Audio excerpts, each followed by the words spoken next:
Hey guys, it's Pingu here with part 28 of the Dwarf Fortress tutorial.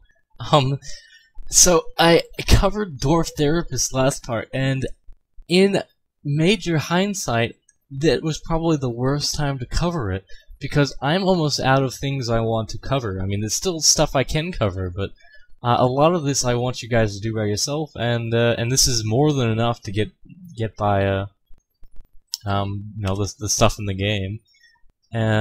So I covered how to actually use this awesome tool at the very end when you've already been going through 28 parts or 27 parts of having to do it manually with the in-game editor, and that is quite a pain. So I will try and link that part quite prominently in the annotations in the earlier parts. So just know anybody else who has reached this part will have probably seen that video by now. So yeah, we've got our worker extracting adamantine, or whatever, and when you actually are ready, you can go to the smelter, and I'll just make some. I'll make 4 charcoal because I'm going to have to make some anvils. Yeah, you should be able to make it into wafers and treat it just like anything, any other bars. Not much I can cover there. There are some. I should have mentioned this. No, I did say there was a. I think I might have said that there was a cave alligator that ripped up some of my my dwarfs down here. So be very, very, very careful.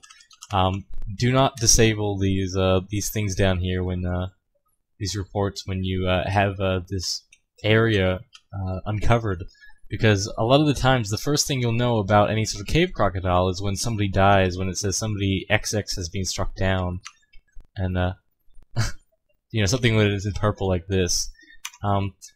You can have reports on it will actually say that the XX has been cancelled because of cave crocodile or something. So you can jump over there and maybe save the dwarf, but probably not. I mean, it's not a big deal, I guess, because they're probably going to die anyway if there's a cave crocodile and they're being attacked.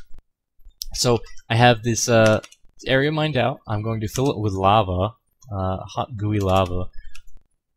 Lava is dangerous in that it will kill things, but it is not that dangerous. It is actually quite mild. Like your dwarfs can touch it. What's it? Oh no, sorry. It's the game bugged out. Not bugged out, but oh, hold on. He's gone raving mad. Okay, that means he's not berserk. If he's berserk, I'd be worried. But it's just a kid. Because if the kid started killing people because he got this Fey mood, I would be very upset, but no, it should be fine. Now, if I could go up, I can't seem to go up any. Oh, I'm hitting the wrong button. I go up. I want to make some anvils, 2 anvils, so I can make those magma furnaces and whatnot. You see, make adamantine wafers. You can make it down there, just like anything else. But it takes a long time. He only just made 1 thread there, and he's been doing that for almost a minute. So I'm gonna make some limonite ore, just 2 limonites, and then 2 iron anvils. And it looks like they're waiting on some more steel. But I really don't care, whatever they need. It's very good to know the reactions. I muffed up a bit because I mentioned this.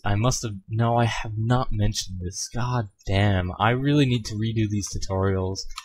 You are here listening to the last part, and you're listening to me saying, oh, I covered that. Oh, actually I didn't, and this has probably happened more times than I can remember. Now, I said breastplates and chainmail and I think greaves, yeah, all require more bars of metal, but there's a bug. So it's supposed to be, all the error messages say that it needs 3 bars or 2 bars. And it also needed 3 or 2 bars in the previous versions of the game, but this latest Dwarf Fortress 2010, that's not the case, actually. It's quite the opposite in that they just need 1, and it complains about them needing more. So when I designated all those steel things to be created, I actually have a bunch of leftover bars, or should. I think I fixed it, yeah, that was in the break, but I do have some steel bars left over. I could even just make a steel anvil. I could cancel this and say make a steel anvil. That'd be great, actually. and then we have our stuff set up. There's a lot of bugs in this game. It's unfortunate. Do check out the bug Wikipedia page, or just even the bug checker. I've already submitted a few bug reports. A lot of them minor, a lot of them just expected, like stuff you get used to, and everybody realizes they're a bug, but nobody's trying to fix it. And just play the game, have fun. Upgrade to the latest version when it comes out. I mean, this is a very actively supported game, and I'm willing to bet there's going to be an update in the next few days, because they've already resolved a few pretty major bugs, and and then there will be an obligatory obligatory patch of just a few changes right after that. And something Dwarf Therapist seems to do is it sets everybody to have the milling skill enabled. So I've noticed that there's no milling option in Dwarf Therapist, but suddenly after I use the program, everybody decides to go mill, like all my idle individuals. So it's good, you know. Hey, because milling doesn't take any skill, and it's very quick. Like, look how quick these guys are doing it. Even my computer's lagging out a bit because I'm recording, and there's a lot of dwarfs in my my area, my world. I'm gonna go down to my magma area, which is a few levels down. Try embarking on a volcano. Usually they're pretty inhospitable, and you will not have much fun, or even if you can embark. But there are ways to change the parameters so you can actually force the embark and have a nice, you know, even a river next to a volcano is possible when you really change the settings. But you shouldn't be able to embark in a volcano most of the time. So we're gonna make some magma smelters. You'll see these magma versions show up once you discover magma. The game doesn't even want to show you that there's magma until you actually discover it.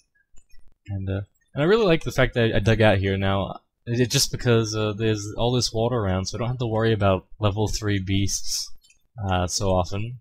I could probably even fish down here.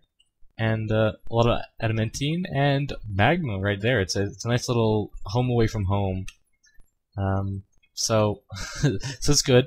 I could have done it much better, of course, but it's a bit late now. And please don't stay on this level too much. Please make more and more fortresses. If you have ideas, make them right away. There's no reason to wait.